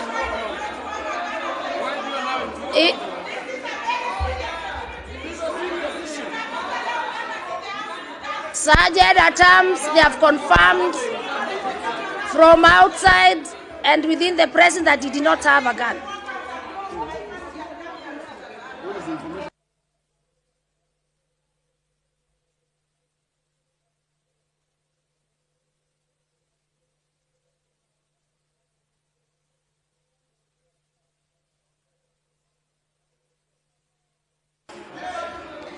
Very well, with that confirmation from within and outside the chamber, I now give the Honorable Ichung'wa,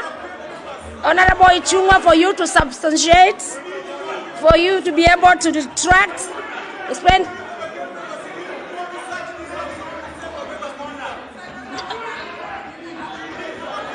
Honorable Ichung'wa. Honorable Speaker,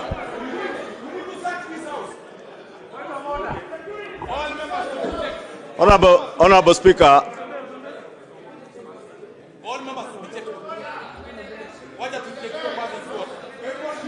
Honorable Speaker, if Honorable Sangok would allow me. Sangok, you are out of order. Can you resume your seat? You are out of order.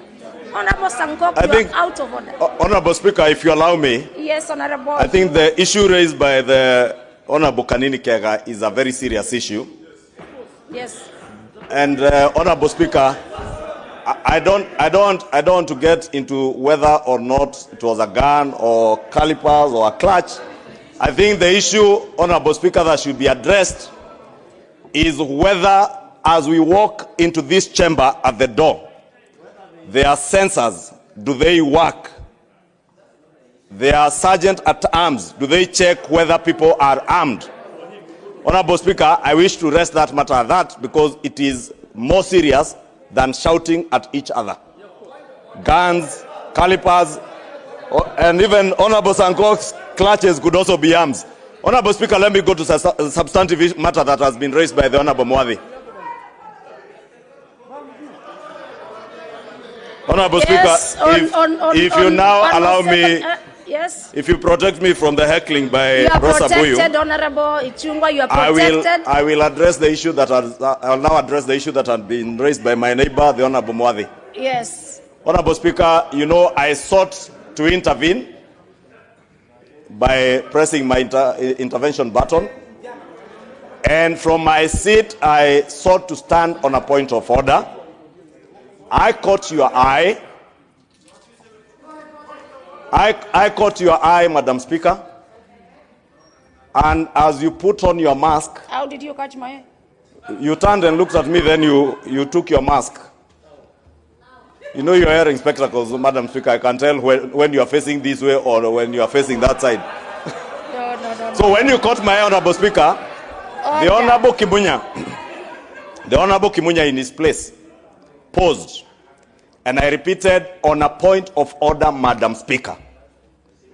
The Honorable Kimunya turned to me and told me, shut up. Don't be stupid, wait. Therefore, he was on record, Honorable Speaker. Can I finish?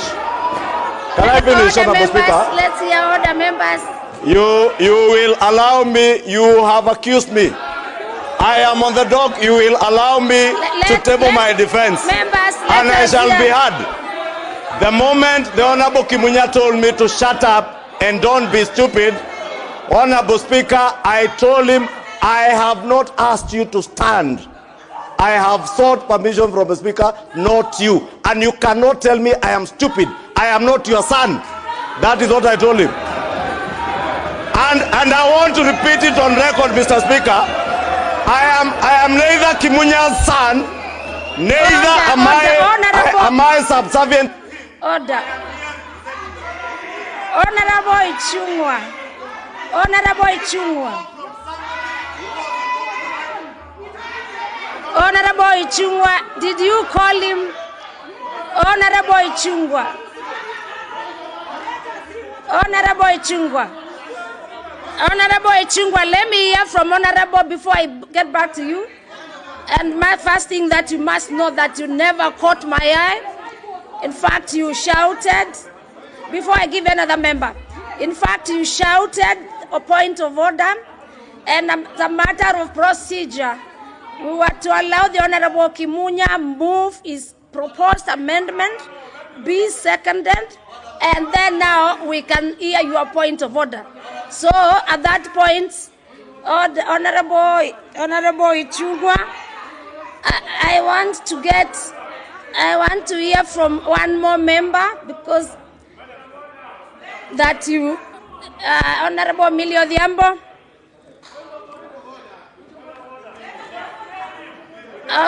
No, then Honorable Leader of Minority, you are on a point of order. Thank you, Madam Speaker. Madam Speaker, I want to say that the dignity of the House.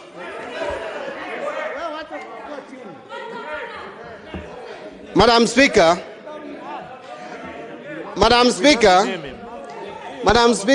allow me to say that the dignity of this House is very important for democracy in this country. And Mr. Speaker, Madam Speaker, if Honorable Ichungwa, indeed it is true that what he's saying, he heard the Leader of Majority say, the best thing to do was to raise it as a point of order. But you cannot exchange, even the words that he's saying, he uttered to the Majority Leader are unacceptable. The House has its rules, the standing orders, and if you have not been heard, then it has not been heard. If you have been heard like we heard the MP for Kikuyu, then we raise it like Honorable Muade has done it, and so the Honorable Member for Kikuyu should do the right thing of apologizing, withdrawing, apologizing, then we proceed. Very well. But Madam Speaker, if you don't do that, then the dignity of this House will be compromised. Thank you, Madam Speaker. Let me get one more that members you had. The Honorable Kajwang. Madam Speaker, as I see it, this is a house of record. Everything that is said on record is on record. But it's a very serious thing for the type of language and the type of explicit that we have had today. The easiest thing, Madam Speaker, in my mind, is to consult the Hansard and find who said this and who said to who. Once we have done that, Madam Speaker, this time we want to name someone. We want to go through the whole procedure of naming someone, whether he is the member for Kikuyu, or whether he is majority leader, or whoever he is, must face the full wrath of this house so that we can maintain the dignity of this house. We don't want jokes. Madam Speaker, very well. Consult the Hansard. Very well. As we make a direction, can I have the member for... It's important for me to hear, and please let us not make it as a political. Let me have the member, Honorable Duale. Then... Madam Speaker, I am a member for Garissa, and I have no. But Madam Speaker, I think we, as the August House, and I'm sure we are on live TV, and the motion before us is so important. It's about the Budget and Appropriation Committee, Madam Chair, because some of us, after Honorable Kimunya moves and second the amendment, we will ask you to rule on serious constitutional issues. So I think it's better we move, we allow Honorable Kimunya to move, and then to second, and then you allow some of us,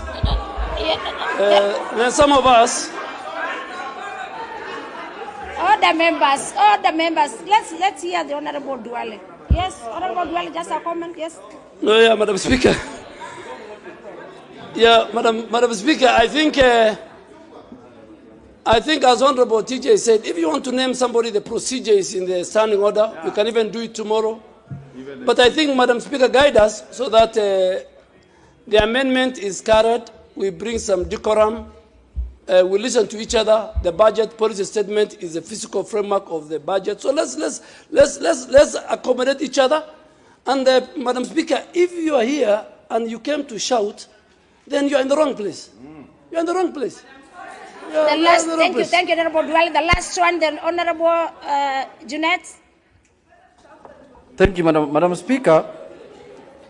Madam Speaker, Madam Speaker, I want to seek your indulgence, Madam Speaker, because we need to operate as a house in a form of decorum, Madam Speaker. Madam Speaker, what Honorable Ishungwa is raising is saying that the majority leader used some unparliamentary words on him, but they are not on record. But his is on record, Madam Speaker. His is on record. No, let me finish. Let me finish. Madam Speaker, the one for Honorable Ishungwa is on record, Madam Speaker. So, Madam Speaker, we cannot, Madam Speaker, we cannot transact business in an environment that is unruly, Madam Chair, Madam Speaker. It is my opinion, Madam Speaker, now that he has refused to apologize and withdraw, Madam Chair, Madam Speaker, I am requesting you, Madam Speaker, understanding order 108 or 107, he should withdraw from the precinct of Parliament, Madam Speaker. Honorable Ishungwa must leave this house, Madam Speaker. That is the only way we are going to transact business here. He must leave forthwith and escorted by 3 sergeant at arms, by 3, not even 2, 3 sergeant at arms must escort him. Madam Speaker, if we are to conduct business going forward, because we want to discuss a very serious matter, Madam Speaker, the budget policy statement is a very serious business, Madam Speaker. We cannot conduct it in an environment that is unruly, like what Ishungwa has done today. He must withdraw from the house. He must go. Ishungwa must go. Ishungwa must go. And Ishungwa must go. Ishungwa must go. Ishungwa must go. Ishungwa must go. Yeah, Ishungwa must go. Ishungwa must go. Honorable members, now Honorable Ichungwa. Honorable Ichungwa, I direct that you withdraw your unparliamentary or Honorable Ichungwa 107.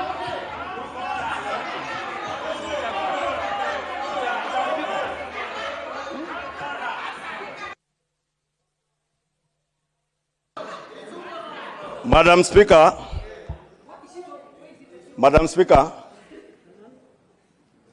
sorry, Madam Speaker, I was consulting with the leader of majority. So I didn't hear what you are directing. I was seeking to hear what you are saying. Having been informed by members, especially the member for Limuru, Honorable Ichungwa, for your unparliamentary language, which I also heard from where I am. Please, can you just withdraw? Honorable Speaker, you know I'm a man who adheres to procedures and directives. And Honorable Speaker, you know I have listened to what TJ has said and what the leader of minority, who happens to be the leader of the majority within the minority, has said. Honorable Speaker, why I was consulting with the Honorable Kimunya? Yes. If you allow me. All the members, protect me from the likes of Rosa Buyu, who is shouting.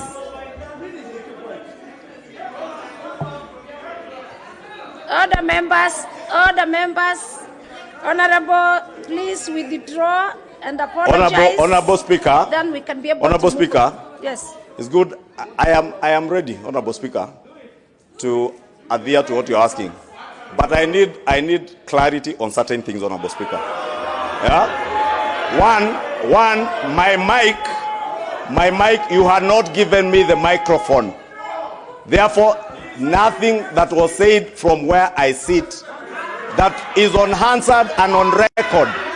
Therefore, Honorable Speaker, even as you seek me to withdraw what was uttered from this space around here, Order, Honorable. Because I did not have the microphone. The Honorable Kimunya had the microphone. We can confirm from the answer, Honorable Chair.